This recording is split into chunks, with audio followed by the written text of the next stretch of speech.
Hi, my name is Pete Thomas from My Safety Consultant.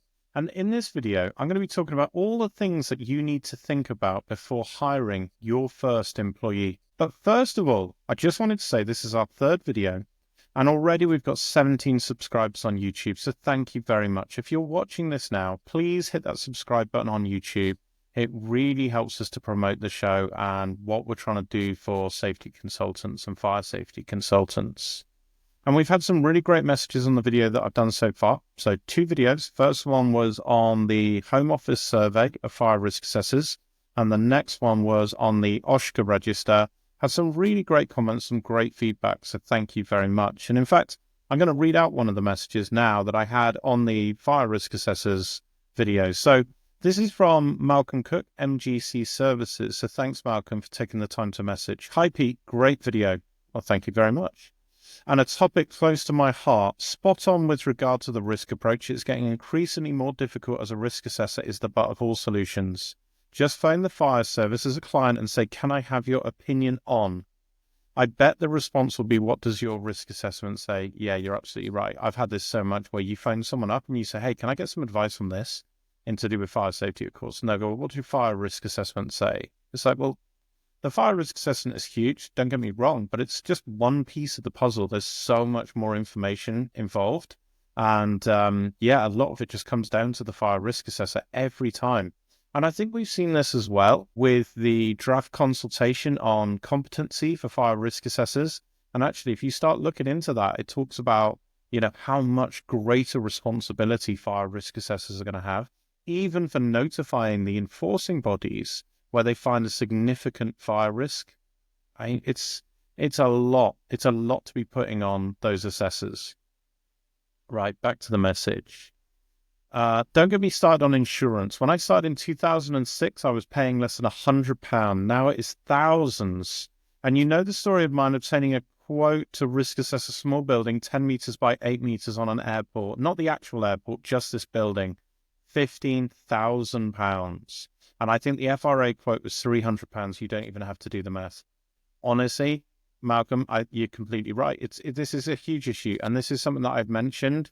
In fact, I mentioned this in the OSHA video about insurance, and particularly for fire risk assessors, that the insurance schedule is so riddled with clauses and exceptions that honestly, I wonder if we're going to get to a point where the insurance isn't worth the paper that it's written on anymore, because there just seem to be so many exclusions. Not to mention the £99 brigade who are issuing tick box risk assessments, leaving the client thinking that they are now covered by law. Living here in the Southwest, I think there's definitely a focus on cost. You try and quote above £400 for an FRA, and you would most likely be laughed off the phone call. Keep up the great work, mate.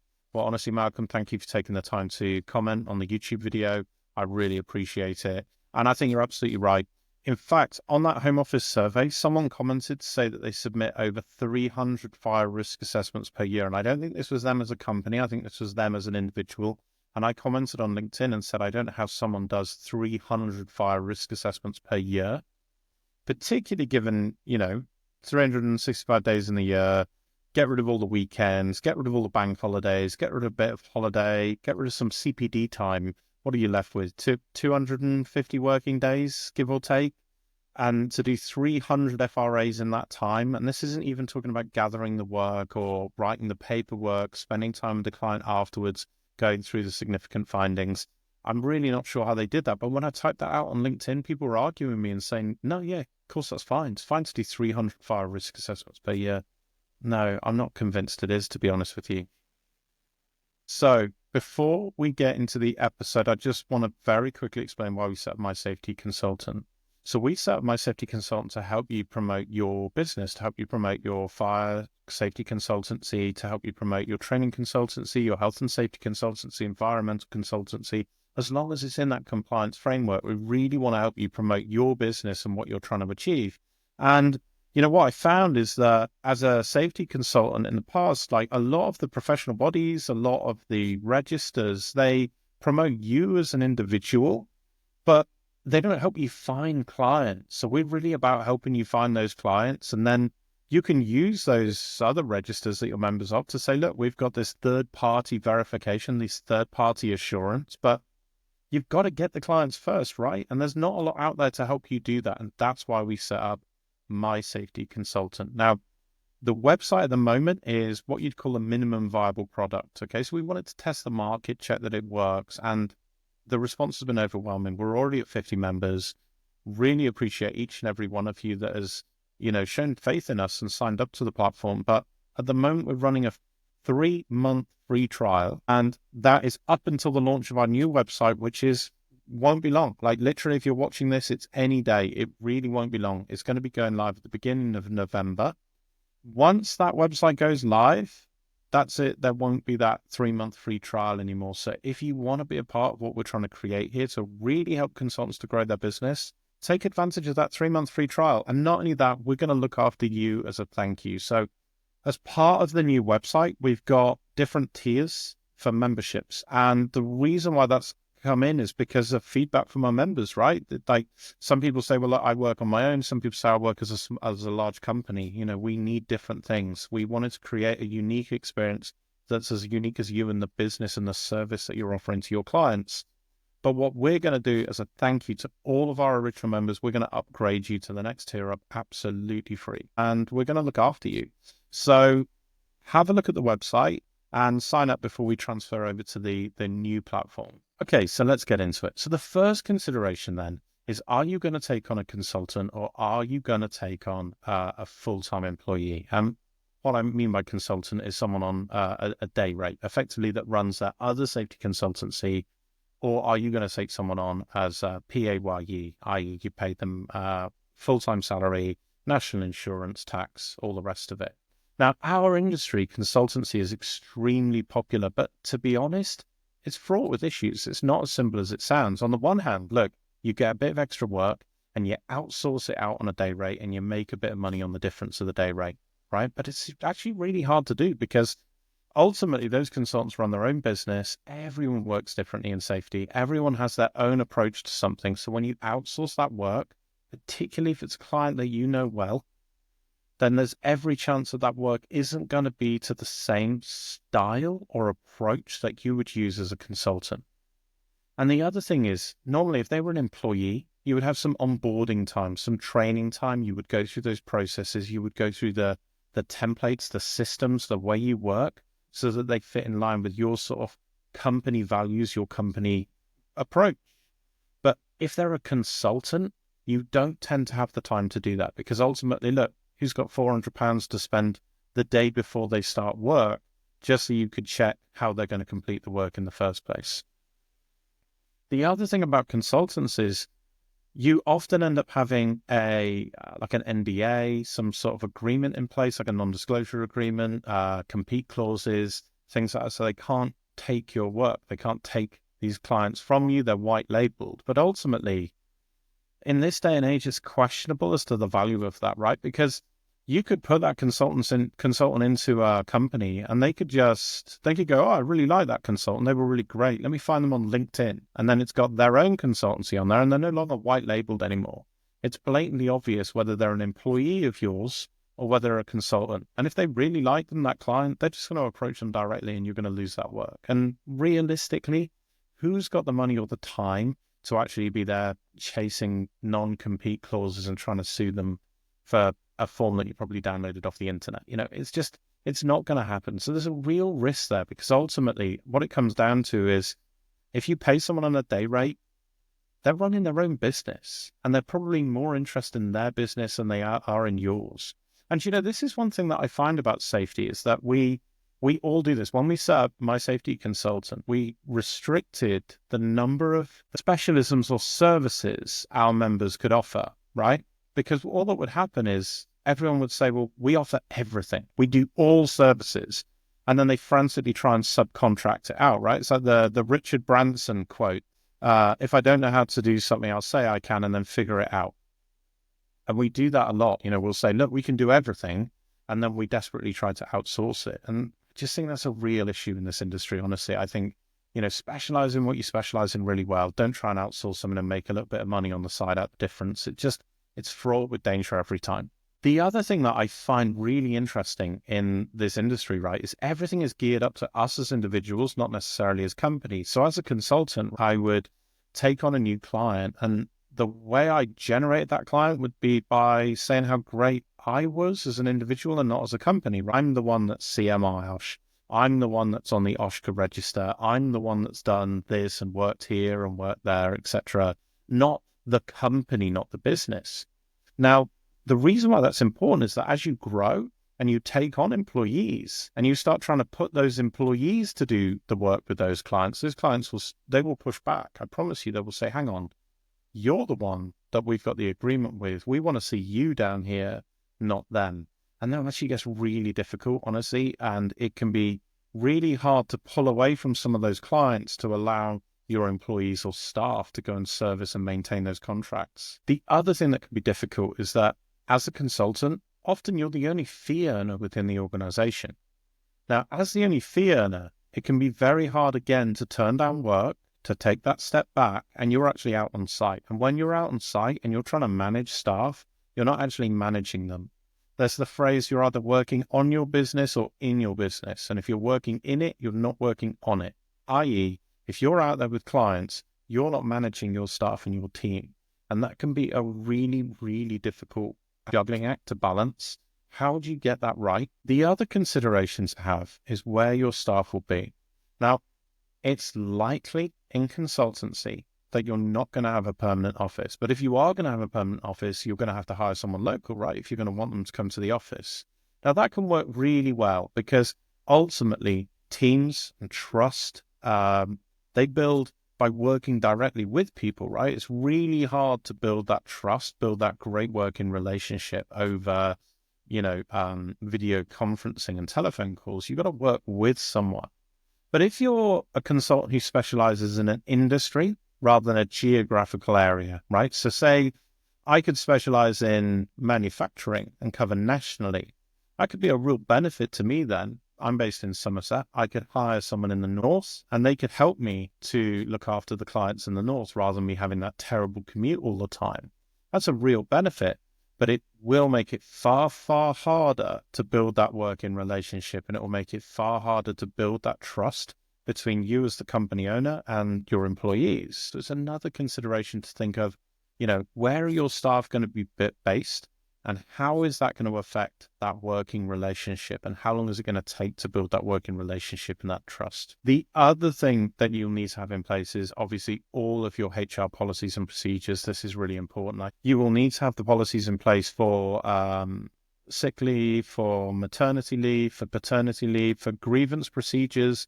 All of this stuff you will have to have in place, including holiday payments and entitlements. These are things that, if you're really that busy and you say, no, I'm incredibly busy, my first step is to take on a consultant, a lot of people forget about all of the other admin that they've got to get in place before they do that. Next, I'm going to talk about the financial considerations. Okay, let's look at taxes and national insurance. The first thing, national insurance. This week, we've got the budget, which I'm sure if you're all watching the news, you're all watching with bated breath. They're talking about the national insurance going up from 13.8% to 15.8%. They've talked about a 2% hike. So what that means is if you've got an employee on pay as you earn, i.e. they're on payroll, you have to pay national insurance. So whatever they're paid, currently 13.8, goes to the government in national insurance. So it's a cost that you've got to factor in.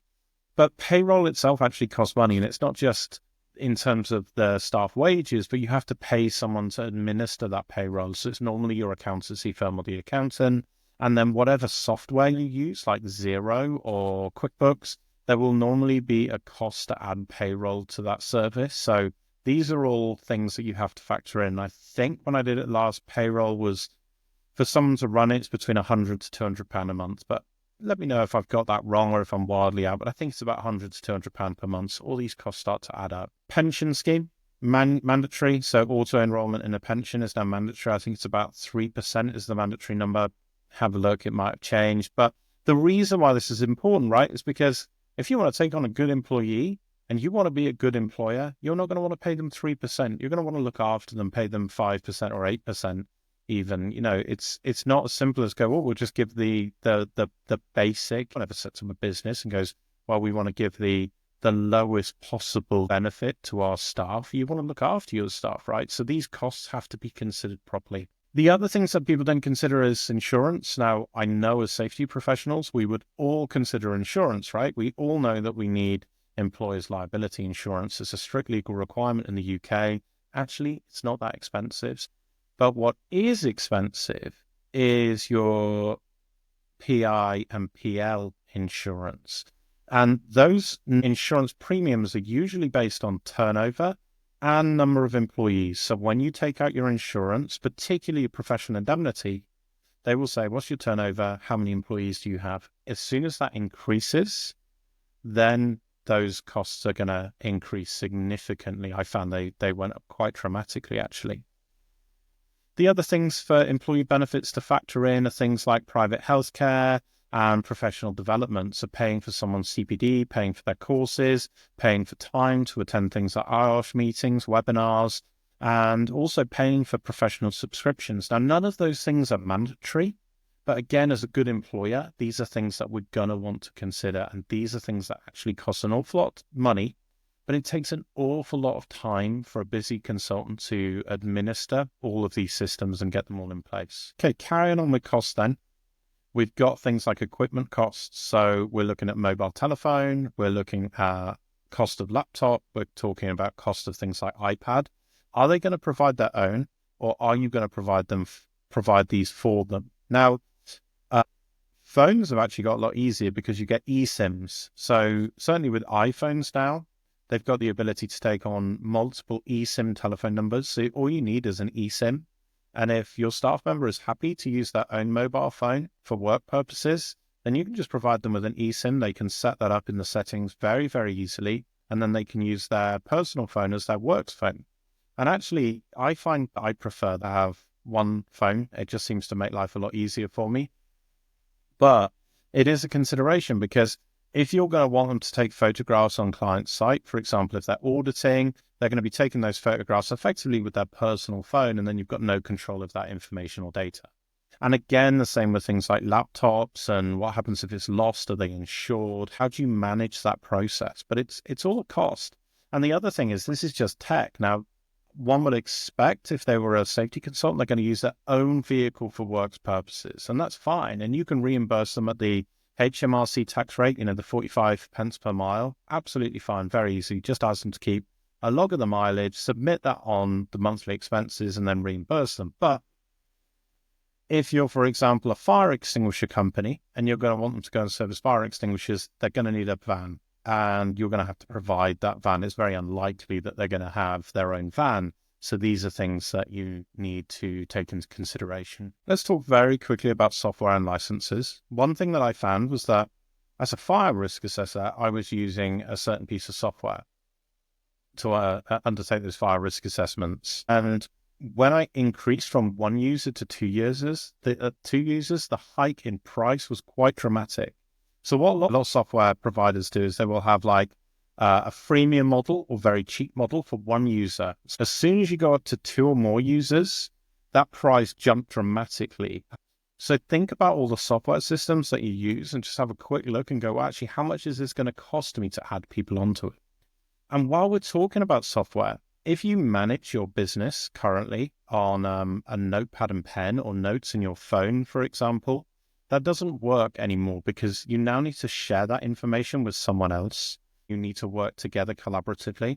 So this is going to mean that you need to invest in software like, I don't know, Trello or Slack or Monday or Microsoft Teams or any of these systems. But again, once you get to a business level, this can actually start to cost quite a lot of money. So it's another thing to factor in. It can really help with improving productivity and tracking and help with managing staff and billable hours. So I'm going to give my top tips then, things that I would consider prior to taking on that first staff member. But first of all, I think there is one thing that you do need to consider is what's your exit strategy for the business?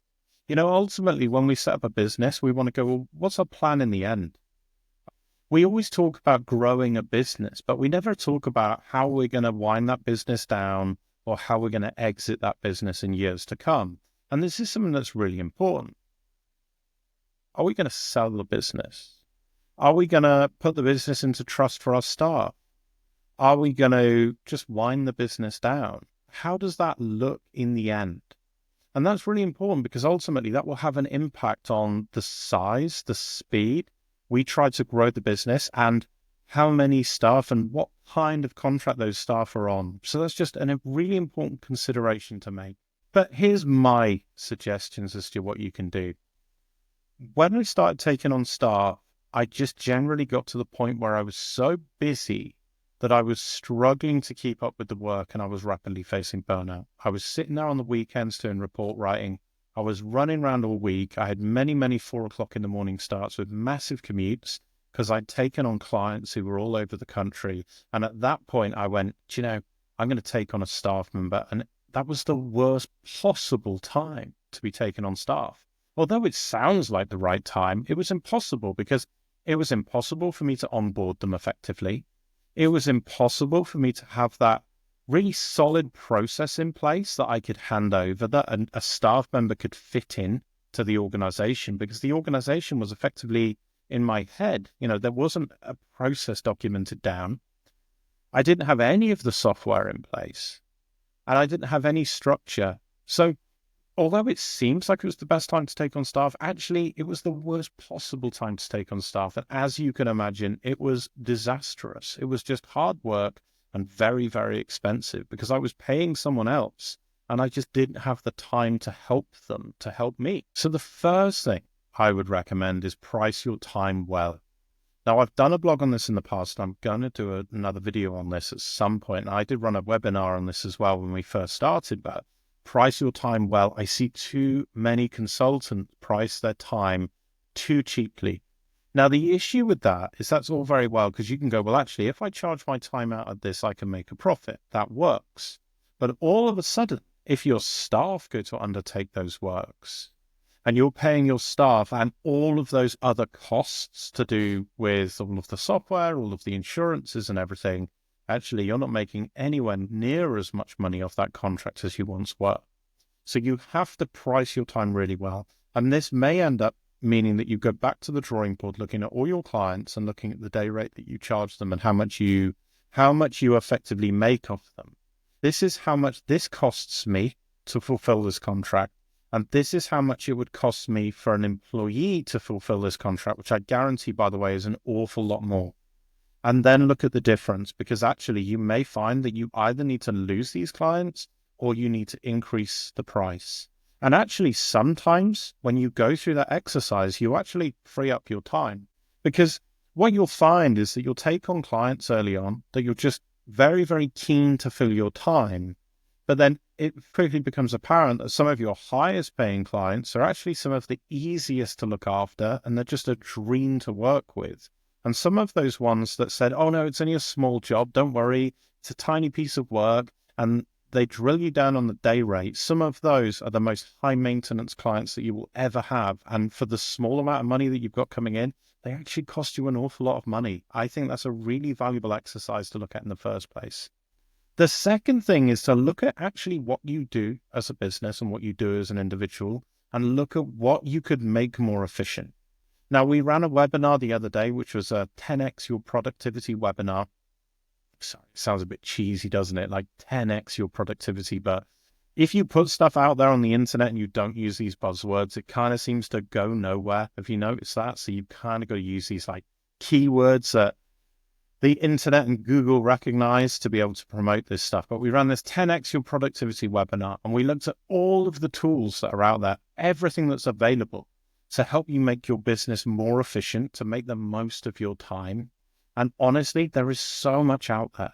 And just to give you one tip, you know, I said that years ago, if a client contacted me, I was so excited to get that inquiry, that lead, that I would travel there. It didn't matter if I had to drive an hour.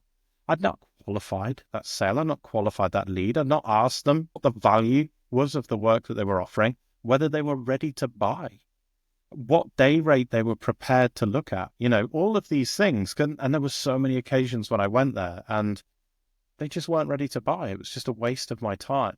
And not only did it waste my money in terms of the cost to travel there, but it wasted fee earning time that I was just excited to go and see a new potential client. Now I would just do that on Teams. I would set up a Calendly meeting, 30-minute meeting where we can have a discussion. If I get the inquiry come in, I have Calendly, here's access to my calendar. And these are the sorts of tools that we looked at that can save you an awful lot of time and really make your business more efficient. The other thing is AI. Now, I know in safety, AI is a bit of a dirty word because I get the feeling people are using AI, like open LLMs, for safety critical work. But there are some phenomenal AI tools out there like Intuity, which my safety consultant members have access to for free, by the way.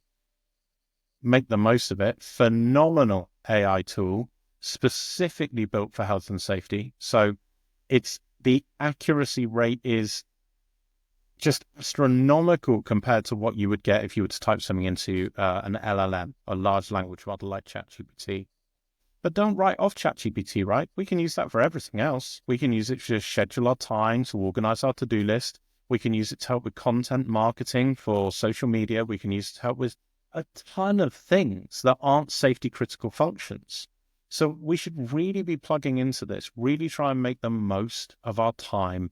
The other thing that we can consider is the use of VAs. Now, I was listening to Tim Ferriss, 4-Hour Work Week, phenomenal book, written quite a long time ago. I think it's over a decade ago now, and it's still relevant today.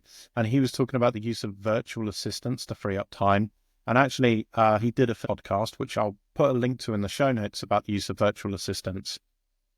Have a listen to that. One day while you're commuting on that long commute into see a client, honestly, I promise you, it revolutionized my thinking.